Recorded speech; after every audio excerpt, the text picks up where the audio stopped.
people wish upon a star because they have some intuition that aiming above the mundane has the potential to transform themselves. They make a wish. Well, if you're going to make a wish, you should aim at something high, and even just aiming at that is more likely to make the wish come true. And this is not metaphor. You know, I have this program which you guys are going to do called the Future Authoring Program. It's one of two assignments. One is that you write an autobiography, that's the past authoring. The other is that you write a plan for the future, that's the future authoring. I would recommend that you get started on those right now, like not right now, but like really soon, because they're harder than you think. And some of you are going to write like 15,000 words. You're going to get sucked right in. This happens all the time. You're going to get sucked right into it. And so you write an autobiography because you need to know where you are and who you are right now, because how the hell are you going to plot a pathway to the future unless you know where you are? And then you need to write about the future because you aren't going to hit something unless you aim at it. That's for sure. And lots of times people won't aim at what they want because they're afraid. The reason they're afraid is because if you specify what you want, you've specified your conditions of failure. You know when you fail. And it's better just to keep it foggy. It's like, well, I don't know if I'm succeeding or failing, but you know, I can't really tell. Well, great, except you can't hit anything you don't aim at. And so the future authoring program is like it's an attempt to have you articulate your character. And so is the past authoring program. Who are you? And you know, the past authoring program, it asks you to break your life into epochs and then to write about the emotional, you know, the things that you regard as important events that have shaped who you are. And you know, you may find that some of that writing makes you emotional. And I would say, if you have a memory that's more than 18 months old, roughly speaking, and when you bring it to mind, it has an emotional impact, especially a negative emotional impact. It's like part of your soul is stuck back there. And I know that's a metaphorical way of thinking about it, but what I mean is that the reason that you still experience the emotion is because you have not solved the problem that situation faced you with. It might be a real problem, like maybe you got tangled up with someone who was really bad, and that's rough, man, because you've got to come up with a theory of malevolence to deal with something like that, and that's no joke. But if it still produces emotion, it means you haven't solved the problem, and your brain is still tagging it as threat. It's a part of your territory that you did not master. Threat, threat, threat, threat, threat. And until you take it apart, and articulation really helps that, writing really helps that, then you're not going to free yourself from its grip. And that might not be that pleasant. I mean, this is one of those situations where doing it tends to produce a decrement in people's mood in the short term, but quite radical improvements 3 to 6 months down the road. You know, and it's often the case that you unfortunately have to do something you don't want to do in order to progress. It's very, very common. So, and the future authoring program asks you about different dimensions of your life, like, because you know, you can think of yourself as a personality inside your head, but you're nested in systems that transcend you, and they're just as real as whatever's in your head. It's like, well, what do you need for life? Well, that's pretty easy actually. Some friends, that's a good thing. Intimate relationship, that's a good thing. A family, you know, either the one you're going to produce or the one that you come from, where people to some degree love and care for one another. That's a good thing to work on. You need some plan for your career. You've got to fit in somewhere that people regard as important and that they'll trade with you so that you can live.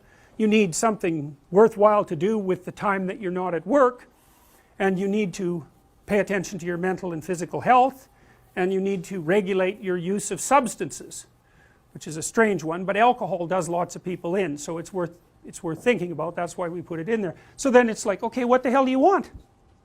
What do you want from your friends? What do you want from your family? What do you want from your career? If you could have what you wanted, and that's what the program asks you, 3 to 5 years down the road, you get to have what you want. Now, I'm assuming that you're going to approach this like, you know, reasonable adults and not like 13-year-old dreamers. I think I want the most expensive yacht in the world. it's like fine, but you know, that isn't really what, it's supposed to be more concentrating on your character. And so then it asks you to write for 15 minutes without thinking too much about grammar or sentence structure, any of that, about what your life could be like 3 to 5 years down the road if you were treating yourself like someone you cared for and you were helping them figure out what they wanted.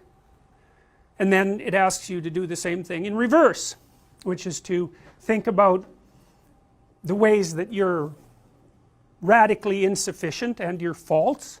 And everyone knows this, I think, you know, maybe not, but everyone has a sense of if they were going to degenerate, how they would do it. You know, some people would be an alcoholic, some people would be a street person. It's like there's some doom thing out there that's got your name on it if you're particularly incautious and, you know, don't and let things fall apart. So I want you to write about that.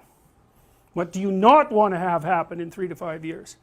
And there's psychological reasons for this. One is, if you have something to aim for, that's a source of positive emotion, because your positive emotion is mostly generated by evidence that you're moving towards something that you value. It's not generated so much by accomplishing something, because when you accomplish something you're just left with the problem of whatever you're going to do next. So you graduate from university, it's like, you know, hooray, one day you're at the peak of your undergraduate university career, the next day you're unemployed and looking for a bad job at Starbucks. So, you know, well, you see what I mean, is, you know, it's that, you know, one problem that you solve is replaced by another problem, and so the idea that you're going to be happy when you solve all your problems is like, haha, good luck with that theory. But, you know, if you're aiming at something worthwhile, and you really believe it's worthwhile, and you've thought it through, you know, so that you're not weak, you've got your damn arguments mustered, then when you make progress, even a little bit, you think, hey, that's alright, and you get a little kick, you get a little dopamine kick, and that's what you want, because that's where your positive emotion comes from. You can use cocaine if you want, but but you know, that tends to have relatively detrimental medium to long-term consequences, but it activates the same system. So you have to be aiming at something, and you should be aiming at something that's realistic, that you want, that you could get, you know, like not easily, because if it's easy, in some sense you've already got it. It's got to push you, that's part of the pleasure actually, because there's two things that you want to do when you're pursuing something that's important, and one of them is to get the thing that's important, but the other is to make yourself better at pursuing things, right? So you can get both of those at the same time. You're aiming at something and you're increasing your competence. It's like, that's a good deal, and there's a lot of intrinsic meaning to be felt in that. And then the second half of the program, you write out a plan for how you're going to do it, and how you're going to keep yourself on track, and you're going to write about why it would be good for you if you did this, and why it would be good for your family, and what possible benefits it would have to the community, you know, because you want to nail this thing down, and then you want to figure out what kind of obstacles are going to come up, and how you might overcome them, and how you might keep yourself on track, and all of that. And we know, because we've actually done a lot of research on this particular program, that if university students do this, and this is more true if they're not too well oriented to begin with, if university students do this, they're about 25% less likely to drop out, which is a lot, and about their grade point average increases about 20%.